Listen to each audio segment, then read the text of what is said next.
Made of, made from, made with, made of, made out of. अति नै important topic. बाट बनेको, ले बनेको। आजको टपिक अति नै इम्पोर्टेन्ट टपिक छ है। तपाईले यो टपिकमा के छ त धेरै कन्फ्युजनहरु पाउनु भएको होला कि कस्तो अवस्थामा मेड अफ, कस्तो अवस्थामा मेड अफ, कस्तो अवस्थामा मेड विथ अनि कस्तो मेड आउट अफ कसरी प्रयोग गर्ने त है। अझ मेड इन पनि हुन्छ, मेड बाइ पनि हुन्छ है त। यसो कसरी प्रयोग गर्ने? बनेको है, बाट बनेको, ले बनेको। आजको टपिकलाई तपाईले फुल्ली वाच गर्नुपर्ने हुन्छ, एकदमै डिपली स्टडी गर्नुपर्ने हुन्छ। अफ कोर्स तपाईले आजको टपिकलाई त एकदमै महत्त्व दिनुहुनेछ। र यसको डिफरेन्सेसहरु छ है। जस्तै मैले एउटा यो पेन लिए तपाईको लागि, यो पेन भन्नुभयो तपाईले, यो पेन केबाट बनेको छ? प्लास्टिकबाट बनेको छ है। This pen is made of plastic हो, ठीक छ, भइहाल्यो, राइट हो। This pen is made from plastic, यो पनि राइट छ। This pen is made out of plastic, यो पनि राइट छ है त। अब यहाँ डिफरेन्ट के छ त है, यसलाई हामी छुट्याउँ। यसो बोल्दाखेरि तपाईले बोल्दै गर्दाखेरि यी सेन्टेन्सेसहरु डेफिनेटली के हुन्छ त, अफ कोर्स आफैमा परफेक्ट छ। तर ग्रामेटिकल पोइन्ट अफ भ्यूले हेर्नुभयो भनेदेखि यी सेन्टेन्सेसहरु, बोलेका सेन्टेन्सहरु रङ छन् है। सबै अवस्थामा हामी एउटा अवस्थामा सबै made of, made of, made of, made from, made out of प्रयोग गर्न सकिँदैन है। तसर्थ हामीले यसलाई सिक्ने प्रयास गरौँ। तपाईले पनि प्रयोग गर्दै कन्फ्युज हुनुभएको होला भनेदेखि अवश्य पनि आजको यो टपिकमा तपाईले क्लियरिटी पाउनुहुनेछ।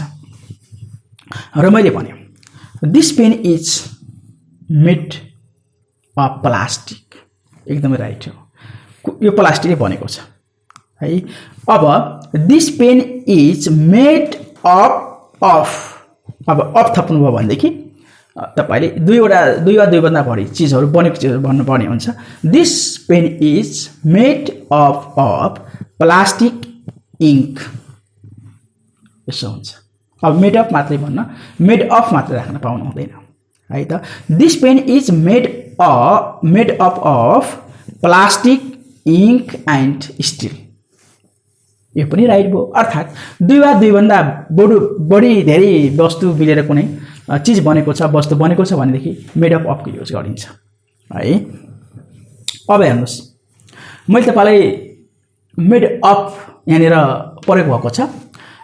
उनको कानबाली सुनले बनेको छ, उनको कानबाली सुनले बनेको छ। Her earring is made of gold. अब हेर्नुस्, उनको कानबाली सुनले बनेको छ भने अफ लगाइन्। अब किन लाग्छ यस्तो अवस्थामा? कस्तो अवस्थामा अफ प्रयोग गर्ने त? कस्तो अवस्थामा मेड अफ प्रयोग गर्ने भनेदेखि कुनै चीज तपाईले एउटा वस्तु बनाउनु भयो, अर्को वस्तुमा ट्रान्सफर्म गर्दाखेरि त्यो वस्तुको गुण, क्वालिटीमा चेन्ज आउँदैन। जस्तै भनौँ तपाईले इयरिङ बनाउनु भयो, सुन है, गोल्डन नै रहन्छ। तपाईले नोज रिङ बनाउनु भयो त गोल्डन नै रह्यो। इयरिङ बनाउनु भयो अनि के त फिङ्गर रिङ बनाउनु भयो, गोल्डन नै रहन्छ। यसमा त्यो गुणमा परिवर्तन हुँदैन है। भनेपछि के हुन्छ त, त्यसको प्रपर्टिजमा कुनै चेन्ज आउँदैन भनेदेखि त्यसमा लाउनु पर्छ मेड अफ है। यसमा भयो।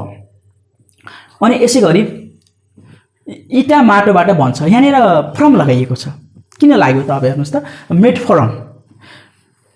Brick is made from soil.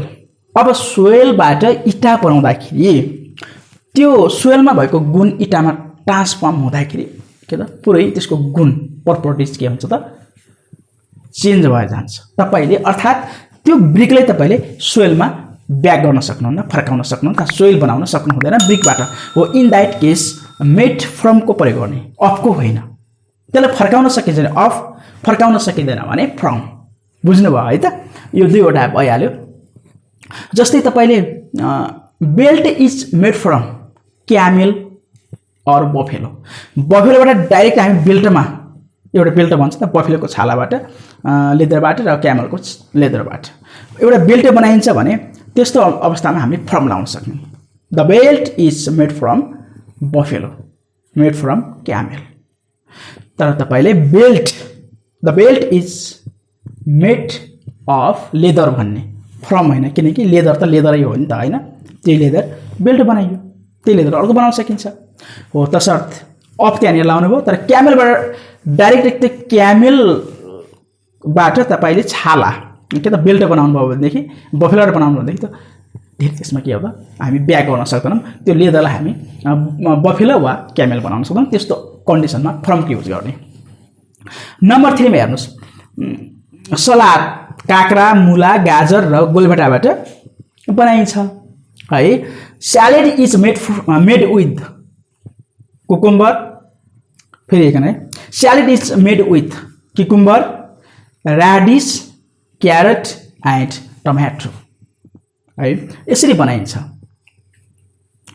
अब मेड विथको प्रयोग गऱ्यौँ हामीले मेड विथ कस्तो कन्डिसनमा प्रयोग गरिन्छ भनेदेखि कुनै खाना है मिक्स खाना जो एउटा खाना धेरै चिजहरुबाट एउटा खाना तयार हुन्छ नि हो त्यस्तो अवस्थामा मेड विथको प्रयोग गर्ने विशेष स्पेशली फुड आइटमको लागि जस्तै यहाँ स्यालेड बन्यो स्यालेड केबाट बन्थ्यो तपाईले काँक्राबाट बनाउनु हो काँक्रा ऱ्याडिस है त त्यसपछि गएर काँक्रा मुला त्यसपछि के त गाजर अनि गोलभेडा प्रयोग गर्नुभयो एउटा खाना भयो नि त हो त्यस्तो अवस्थामा मेड विथको प्रयोग गर्ने मेड विथ है यो पनि क्लियर भयो नम्बर 4 मा जाउँ अब दुई वा दुई भन्दा बढी चीज मिलेर कुनै वस्तु बनेको छ भनेदेखि मेड अफको प्रयोग गर्ने भनेर मैले अघि नै भनिसकेको छु यो एक्जाम्पल मात्र दिएको छु अवश्य बुझ्नुहुन्छ मानव शरीर मासु छाला हाड रगत र पानीले बनेको छ है ह्युमन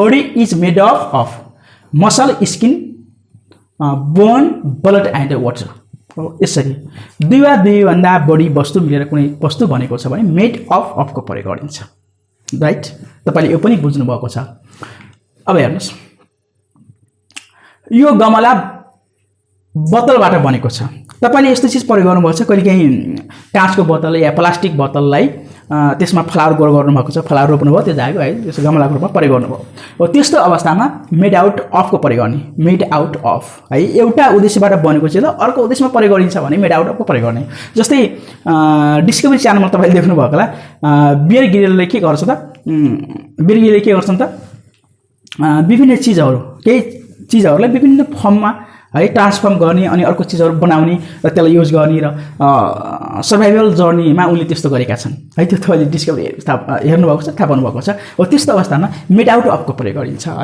दिस फ्लावर पट is made out of bottle अब हेर्नु न एउटा बोतलबाट एउटा फ्लावर को एउटा के त गमला हामी बनाउन सक्छौं त्यस्तो अवस्थामा एउटा चीज गमलाको अर्को उद्देश्यलाई गमला नै बनेको हुन्छ हैन बोतल त अर्को उद्देश्य होइन नि त अर्को उद्देश्य हो नि त हो त्यो उद्देश्यलाई हामीले चाहिँ ट्रान्सफर्म गरेर के हो त बोतल बनाइदियौं सरी के अरे गमला बनायौं त त्यस्तो अवस्थामा मेड आउट अफको युज गर्ने जस्तै म सानो स्कुल लाइफमा के हुन्थ्यो भने स्कुलबाट घर जाँदा या घरबाट स्कुल जाँदा बाटोमा पानी पर्यो भने यसो बुक राखेर टाउकामा राखेर त्यो हामी चाहिँ टाउकालाई चाहिँ हैन कपाललाई त्यो पानीबाट बचाउने प्रयास गर्थे मैले है तपाईले त्यसले गर्नुभएको होला के त्यो जस्तै अम्ब्रेलाको लागि तपाईले बुक युज गर्नुभयो this umbrella is made out of book यसो भन्न सक्नुहुन्छ है यस्तो अवस्थामा हामी मेड आउट अफ प्रयोग गर्ने अवश्य पनि आजको टपिक अति नै इम्पोर्टेन्ट टपिक थियो है त यसबाट तपाईले धेरै डाउट्सहरु चाहिँ के जो कन्फ्युज तपाईले थियो अवश्य पनि क्लियरिफाई गर्नुभयो है त